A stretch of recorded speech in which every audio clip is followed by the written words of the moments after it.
একটা ইটালিতে থাকে, দোকানের মধ্যে চার দোকানে বৈশা একটা পাওয়ার উপরে আরেকটা পা উঠায়া চা এক কাপ টান দে, চায়ের মধ্যে চুমুক লাগাই আর বলে আমার চাইতে সফল কে আছে, আমার একটা ছেলে ইটালি আরেকটা লন্ডনে, আর টাকা ইনকাম করে ওনাকে দেই, আর গল্প বুঝার চার দোকানে বসে বসে করে। আল্লাহ বলে তোমার কিসের সফলতা, তোমার চাইতে এরকম অনেক বড় সফল ব্যক্তি হচ্ছে তারা দুনিয়ার মধ্যে ভালো খাবার খাইতে পারে নাই, ভালো পোশাক পরতে পারে নাই, কিন্তু তাদের ঈমান আছে, আল্লাহর হুকুম মানার কারণে পরকালে এই তোমার ইয়াউমা তাবিয়াদ্দু বুজুহু ওয়া তাসওয়াদ্দু ফুজুহ ফাআম্মাল্লাযী نسودت وجوههم أكفرتم بعد إيمانكم فذوقوا العذاب بما كنتم تكفرون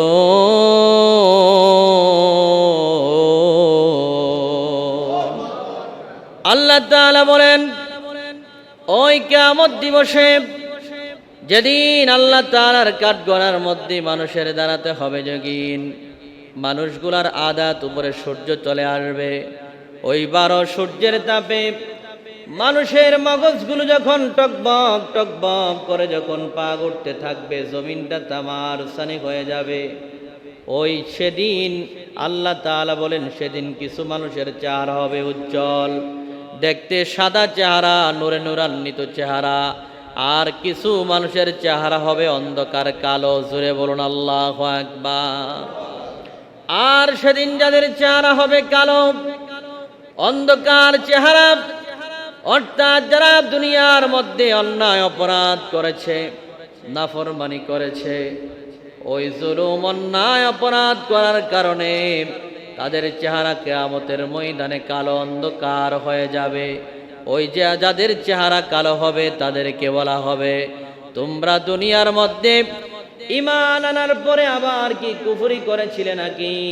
তোমাদের চেহারা আজকে কালো কেন? যেহেতু তোমরা ঈমান আনার পরেও আবার কুফরি করেছ, আজকে এই জন্য তোমাদের জন্য শাস্তি অবধারিত, তোমরা অতএব শাস্তি উপভোগ করো। জোরে বলুন নাউজুবিল্লাহ। অর্থাৎ সেদিন কিছু মানুষের চেহারা হবে উজ্জ্বল চেহারা, সুন্দর চেহারা, তাদের চেহারার মধ্যে নূর চমকাতে থাকবে। জোরে বলুন সুবহানাল্লাহ। আবার কিছু মানুষের চেহারা হবে কালো অন্ধকার, এরকম কুৎসিত চেহারা হবে যাদের চেহারা দেখলে শুকুরের চেহারার চাইতে আরো বেশি মনে হবে। জোরে বলুন নাউজুবিল্লাহ। আর তাদেরকে দেখার পরে ফেরেশতারা জিজ্ঞেস করবে তোমাদের চেহারা এরকম কালো কেন হলো? তোমরা কি দুনিয়ার মধ্যে ঈমান আনার পরে আবার কুফরি করেছিলে নাকি? যেহেতু কুফরি করেছো এই জন্য আজকে শাস্তি উপভোগ করো। জুড়ে বলুন না নাউজুবিল্লাহ। তাহলে বোঝা গেল ওই কিয়ামতের ময়দানে সবার চেহারা সুন্দর হবে না। যারা জান্নাতি মানুষ, যারা ঈমানদার, তাদের চেহারা সেদিন নূরে চমকাতে থাকবে, তাদের চেহারা আলোকিত হয়ে যাবে, তাদের চেহারা সুন্দর হবে। আর যারা নাফরমান, যারা দুনিয়ার মধ্যে অন্যায় অপরাধ করেছে, কুফরি করেছে, নাফরমানি করেছে, আল্লাহর হুকুম মানে নাই, তাদের চেহারা কিয়ামতের ময়দানে কালো অন্ধকার বিশ্রী চেহারা হবে। জোরে বলুন ঠিক না? এই জন্য আল্লাহ রাব্বুল আলামিন সূরা আলে ইমরানের 185 নম্বর আয়াতে কারিমার মধ্যে আল্লাহ বলেন কুল্লু নাফসিন যায়িকাতুল মাউত।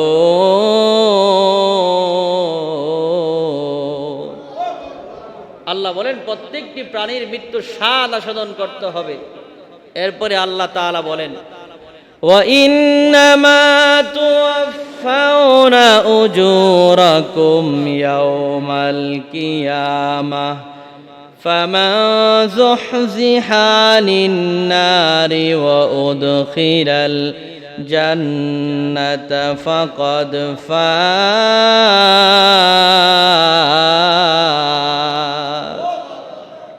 আল্লাহ বলেন ওয়াইন্নামা তুওয়াফাউনা উজুরাকুম ইয়াউমাল কিয়ামা, আর কিয়ামত দিবসে তাদের পরিপূর্ণ প্রতিদান সেদিন তাদেরকে দেওয়া হবে। জুড়ে বলুন সুবহানাল্লাহ।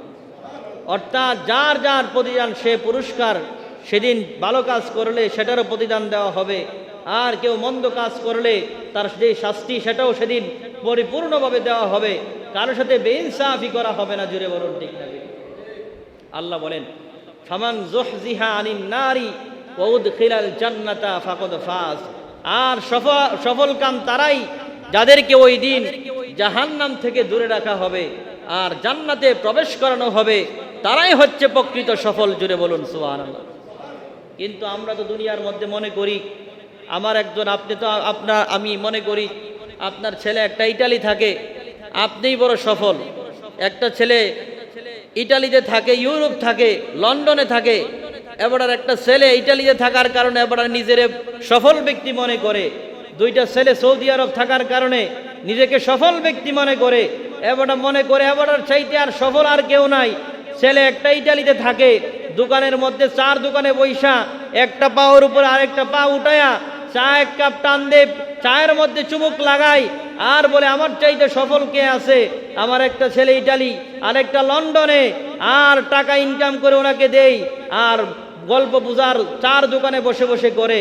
আল্লাহ বলে, তোমার কিসের সফলতা? তোমার চাইতে এরকম অনেক বড় সফল ব্যক্তি হচ্ছে তারা দুনিয়ার মধ্যে ভালো খাবার খাইতে পারে নাই, ভালো পোশাক পরতে পারে নাই, কিন্তু তাদের ঈমান আছে। আল্লাহর হুকুম মানার কারণে পরকালে এই তোমার সফলতা আসল সফলতা নয়।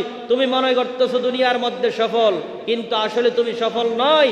যেই ব্যক্তিটা অসহায় কিন্তু আল্লাহর কাছে সফলতা অর্জন করেছে, ওই কিয়ামতের ময়দানে ওই ব্যক্তিই আসল সফল, যাকে জাহান্নাম থেকে দূরে রাখা হবে আর জান্নাতে প্রবেশ করানো হবে। জুড়ে বলুন সুবহানাল্লাহ।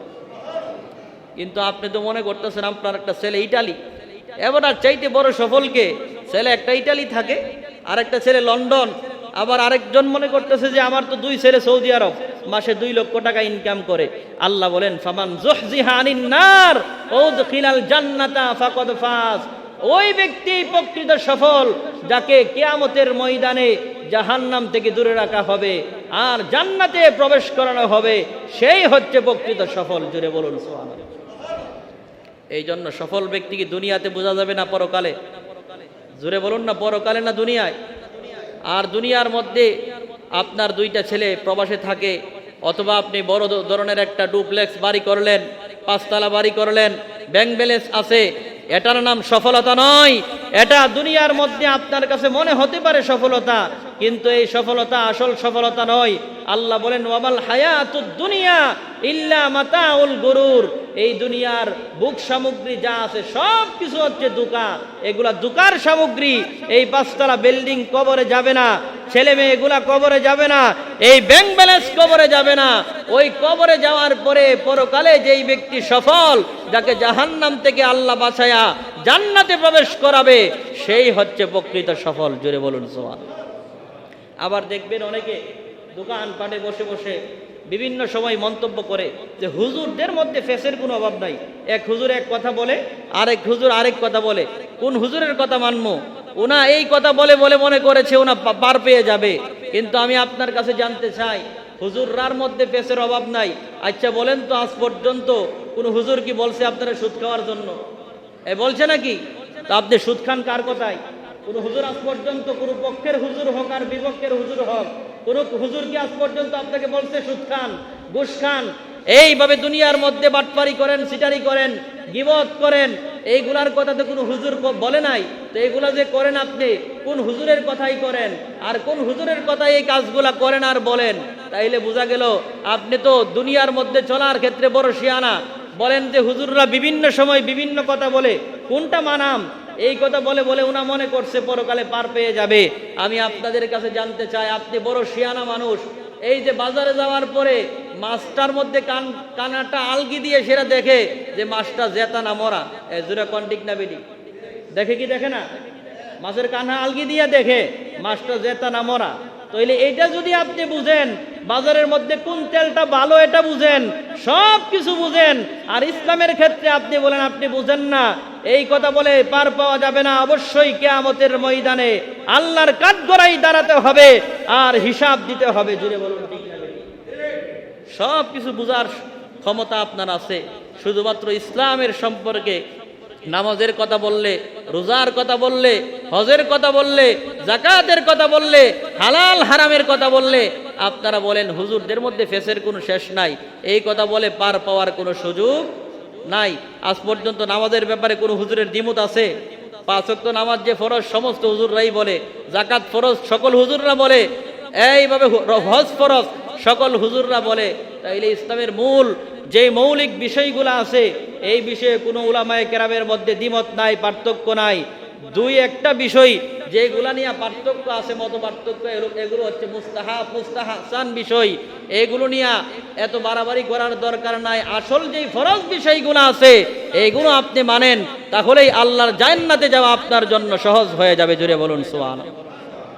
আমি আপনাদের সামনে পবিত্র কুরআনুল কারীমের যে আয়াতে কারিমা তেলাওয়াত করেছি এবং সহিহ বুখারী থেকে একটি হাদিস শরীফ তেলাওয়াত করেছি, 1463 নম্বর হাদিস। এই হাদিসের মধ্যে লম্বা হাদিস, আল্লাহর রাসূল সাল্লাল্লাহু আলাইহি ওয়াসাল্লাম কিয়ামতের ময়দানে 7 শ্রেণীর মানুষকে আরশের নিচে ছায়া দেওয়ার কথা আল্লাহর রাসূল অগ্রিম সুসংবাদ দিয়েছেন। জুড়ে বলুন সুবহানাল্লাহ। কয় শ্রেণীর মানুষ বললাম? 7 শ্রেণীর। কয় শ্রেণীর? 7 শ্রেণীর মানুষকে আল্লাহ তাআলা আরশের নিচে ছায়া দিবেন, যেদিন আল্লাহর আরশের ছায়া ব্যতীত অন্য কোনো ছায়া থাকবে না। জুড়ে বলুন সুবহানাল্লাহ। হযরত আবু হুরায়রা থেকে বর্ণিত, আন আবি হুরায়রা রাদিয়াল্লাহু তাআলা আনহু ক্বালা ক্বালা রাসূলুল্লাহ সাল্লাল্লাহু আলাইহি ওয়াসাল্লাম সাবাতুন ইউযিল্লুহুমুল্লাহু ফি যিল্লিহি ইয়াওমা লা যিল্লা ইল্লা যিল্লুহু ইমামুন আদিলুন।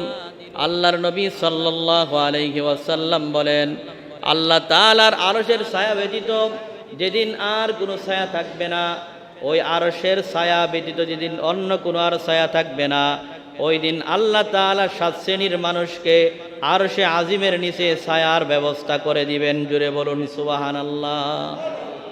এই 7 শ্রেণীর মানুষের মধ্যে নাম্বার 1-এ আল্লাহর রাসূল যেই ব্যক্তির কথা বলেছেন, ইমামুন আদিলুন, নেই পরায়ণ বাদশা। জুড়ে বলুন সুবহানাল্লাহ। নেই পরায়ণ শাসক, সে যদি নেই পরায়ণ হয়, তার যে প্রজারা রয়েছে এই প্রজাদের প্রতি যদি ইনসাফপূর্ণ আচরণ করে, এই নেই পরায়ণ বাদশাকে আল্লাহ তাআলা আরশের নিচে ছায়া দিবে। জুড়ে বলুন সুবহানাল্লাহ। এই নেই পরায়ণ বাদশার অনেক লম্বা ব্যাখ্যা আরেকটি হাদিসের মধ্যে আল্লাহর রাসূল বুখারীর বর্ণনায় বললেন, কুল্লুকুম রাঈন ওয়া কুল্লুকুম মাসউলুন আন রাইয়াতিহি। তোমাদের প্রত্যেকেই দায়িত্বশীল অভিভাবক, আর প্রত্যেককেই তাদের দায়িত্ব সম্পর্কে জিজ্ঞাসা করা হবে। জুড়ে বলুন ঠিক না বেঠিক? প্রত্যেকেই একজন দায়িত্বশীল অভিভাবক, আর প্রত্যেকেরই দায়িত্ব সম্পর্কে আল্লাহ তাআলার কাছে জিজ্ঞাসিত হতে হবে, আল্লাহর কাঠগড়ায় দাঁড়াতে হবে। এরই মধ্যে রাসূল সাল্লাল্লাহু আলাইহি ওয়াসাল্লাম ওই হাদিসের মধ্যে সবগুলা ব্যাখ্যা করে জানায়া দিলেন। 1 নম্বরে বললেন, ফাল ইমামু রাঈন ওয়া কুল্লুকুম মাসউলুন আন রাইয়াতিহি। একজন বাদশা ইমাম, তিনি একজন নেই পরায়ণ বাদশা হওয়ার কারণে সে তার প্রজাদের ব্যাপারে সে একজন দায়িত্বশীল, এবং প্রজাদের ব্যাপারে তার জিজ্ঞাসিত আল্লাহর কাছে একদিন দাঁড়াতে হবে। জুড়ে বলুন ঠিক না বেঠিক? এরপরে আল্লাহর রাসূল বলেন, ওয়ারাজুলুন ফি আহলিহি রাঈন ওয়া কুল্লুকুম মাসউলুন আন রাইয়াতিহি। তোমাদের পরিবারের পুরুষ যারা আছে পরিবারের ব্যাপারে দায়িত্বশীল, আর এই পরিবার সম্পর্কে সে জিজ্ঞাসিত হবে। আল্লাহর কাঠগড়ায় পরিবার সম্পর্কে দাঁড়াতে হবে। আপনার ছেলেটা কেমনে চললো, আপনার মেয়ে কিভাবে চললো, আপনার স্ত্রী কিভাবে চললো, এই ব্যাপারে আল্লাহর কাঠগড়ায় দাঁড়াতে হবে এবং হিসাব দিতে হবে। কেননা আপনি পরিবারের দায়িত্বশীল একজন অভিভাবক, এই পরিবার সম্পর্কে আপনাকে কিয়ামতের ময়দানে জিজ্ঞাসা করা হবে। আর পরিবারের হিসাব যদি না দিতে পারেন, এই পরিবারের কারণে আপনাকে জাহান্নামে যাওয়া লাগতে পারে। জুড়ে বলুন ঠিক না বেঠিক? আল্লাহর রাসূল আরো বলেন, ওয়াল মানআতু ফি বাইতি যাওজিহা রাইয়াতুন ওয়া হিয়া মাসউলাতুন আন রাইয়াতিহা। পরিবারের মা বোন যারা আছেন কান লাগায় শুনেন, পরিবারের স্ত্রী যারা আছে তারা তাদের পরিবার সম্পর্কে দায়িত্বশীল।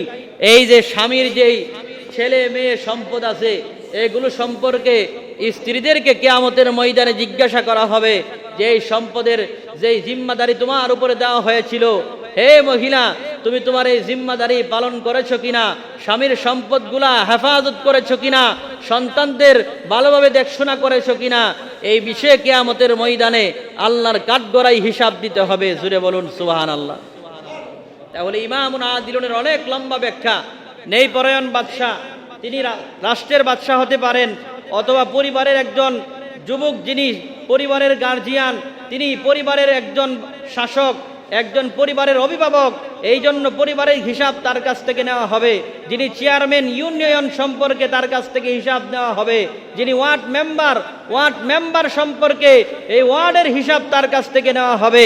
এরকমভাবে কাউন্সিলর সহ এমপি মন্ত্রী সকলের হিসাব তার তার দায়িত্ব অনুযায়ী আল্লাহ তাআলা জিজ্ঞেস করবেন এবং আল্লাহর কাঠগড়াই হিসাব দিতে হবে। জুড়ে বলুন ঠিক না বেটি?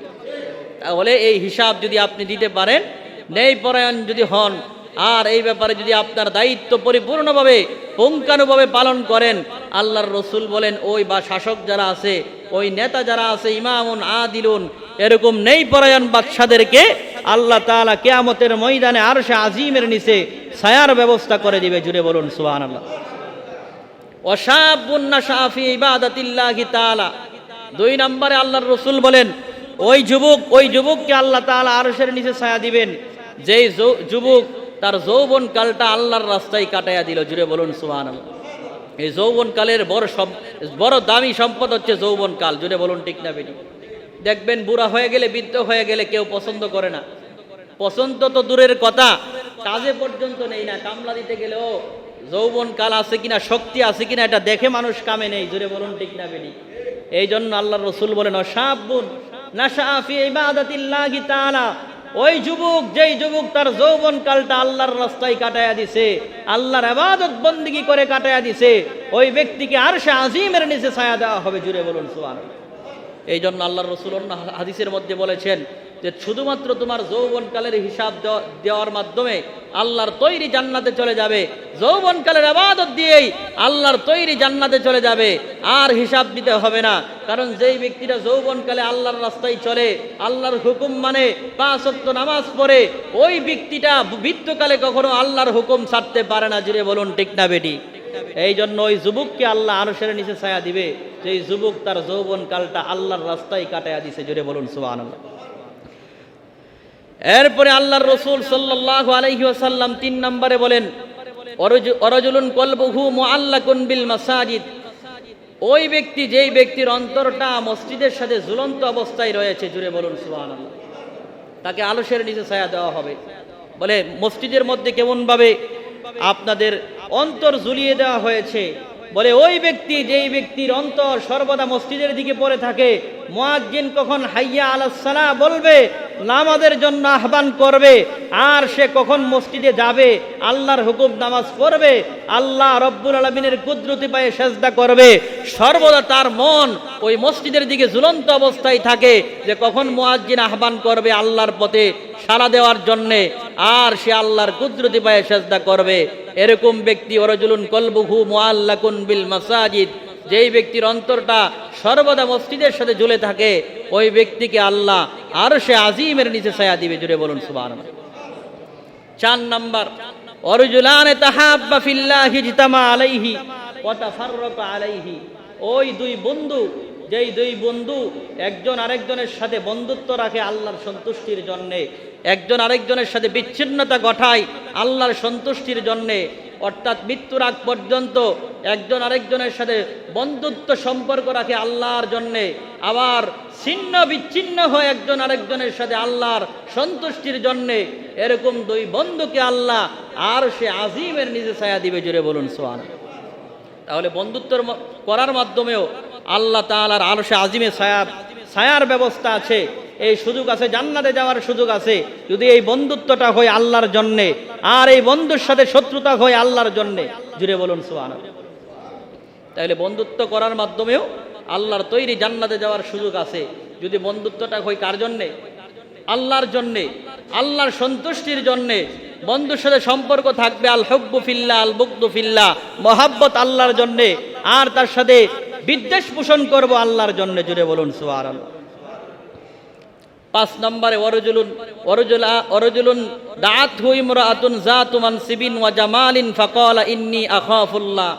রাসূল বলেন ওই ব্যক্তি যেই ব্যক্তিকে সুন্দর মহিলা আহ্বান করে জিনায় লিপ্ত হওয়ার জন্যে, ব্যভিচারে লিপ্ত হওয়ার জন্যে, কিন্তু এই যুবক বলে না না, ইত্তাকুল্লাহ, আল্লাহকে ভয় করো। তুমি আমাকে জিনা ব্যভিচারের জন্য আহ্বান করছো, কিন্তু আমি আমার আল্লাহকে ভয় করি, আল্লাহকে ভয় করো।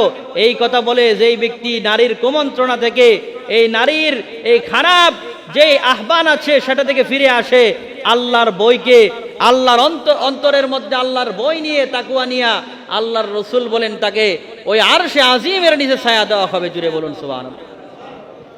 6 নম্বরে আল্লাহর রসুল বলেন ওয়ারাজুলুন তাসাদ্দাকা বিসাদাকাতিন ফাআখফাহা হাত্তা লা তা'লামা শিমালুহু ওয়া মা তুনফিকু ইয়ামিনুহু। ওই ব্যক্তি যেই ব্যক্তি আল্লাহর রাস্তায় দান করে, ডান হাতে কি দান করে বাম হাত কখনো জানে না, এরকম ভাবে ফাআখফাহা, দান করার পরে গোপন রাখে, অর্থাৎ ডান হাতে যা দান করে বাম হাত জানে না। এইভাবে গোপনে গোপনে যারা আল্লাহর রাস্তায় দান করে, ওই গোপনে দানকারী ব্যক্তিদেরকে কিয়ামতের ময়দানে আরশে আজিমের নিচে আল্লাহ ছায়া দিবে। জুড়ে বলুন। 7 নম্বর রাসূল বলেন ওয়ারাজুলুন যাকারাল্লাহা খালিয়ান ফাফাদাত আইনাহু। ওই ব্যক্তি যেই ব্যক্তির অন্তর সর্বদা আল্লাহর ভয়ে কন্দন করে আর নির্জনে সর্বদা আল্লাহর জিকির করে। জুড়ে বলুন সুবহানাল্লাহ। আল্লাহর জিকির সর্বদা করে, নির্জনে নির্জনে, গোপনে গোপনে, মানুষকে দেখায় নয়, গোপনে গোপনে নির্জন স্থানে আল্লাহর জিকির করে, আর আল্লাহর ভয়ে তার অন্তর থরথর করে কাঁপে এবং তার চক্ষু দিয়ে পানি আসে, ওই ব্যক্তিকে আল্লাহ তাআলা আরশে আজিমের নিচে ছায়ার ব্যবস্থা করে দিবেন। জুড়ে বলুন সুবহানাল্লাহ। তাহলে এই 7 শ্রেণীর মানুষকে আল্লাহ তাআলা আরশে আজিমের নিচে ছায়ার ব্যবস্থা করবেন। এই দুনিয়ার মধ্যে এই 7 শ্রেণীর মানুষ যারা আছেন, এই গুণগুলা যাদের মধ্যে আছে, আল্লাহ আরশের নিচে তাদেরকে কিয়ামতের ময়দানে, যেদিন আল্লাহর আরশের ছায়া ব্যতীত আর কোনো ছায়া থাকবে না, ওই দিন আরশে আজিমের নিচে ছায়ার ব্যবস্থা করে দিবেন। 50 আলফা সানা, ওই কিয়ামতের ময়দানে 50,000 বছর দাঁড়ায় থাকতে হবে। আর মানুষের মাথার উপরে সূর্য চলে আসবে, সূর্যের তাপে মানুষের মগজগুলা টকবক টকবক করে পা উঠতে থাকবে। ওই বিভীষিকাময় দিনে আল্লাহর আরশে আজিমের নিচে এই ব্যক্তিদেরকে ছায়ার ব্যবস্থা করে দেওয়া হবে। জুড়ে বলুন সুবহানাল্লাহ। এই জন্য বাবাজিরা আমার, আসল সফল হচ্ছে তারা, ফামান যুহজিহা আনিন নার ওয়া উদখিলাল জান্নাতা ফাকাদ ফাজ। যেই ব্যক্তিকে জাহান্নাম থেকে দূরে রাখা হবে, জান্নাতে প্রবেশ করানো হবে, তারাই প্রকৃত সফল কাম। আর এই দুনিয়ার বাড়ি গাড়ি, ব্যাংক ব্যালেন্স, অর্থ সম্পদ, শক্তি, যা কিছু বলেন সব কিছু দুনিয়ার হচ্ছে বুক সামগ্রী। আল্লাহ বলেন ওয়ামাল হায়াতুদ দুনিয়া ইল্লা মাতাউল গুরুর। এই দুনিয়ার সব কিছু হচ্ছে বুক সামগ্রী, দুকা। এই দুনিয়ার দুকার মধ্যে তোমরা পড়ে যেও না। আর এই দুনিয়ার দুকার মধ্যে পড়ে গেলে পরকাল হারাবেন, দুনিয়া হারাবেন, আখিরাত হারাবেন, জান্নাত হারাবেন। এই জন্য দুনিয়ার এই বুক সামগ্রীর পিছনে ডুবে না থেকে আল্লাহর হুকুম, 5 ওয়াক্ত নামাজ এবং আল্লাহ তাআলার নির্দেশ মেনে রসুলের সুন্নত মোতাবেক আল্লাহ যেন আমাদের জীবনকে রঙিন করে কবরে যাওয়ার তৌফিক দান করে। সকলে বলুন আমিন। আরো জোরে বলুন আমিন। ইয়ে আছে নাকি? কোন ইয়ে আছে?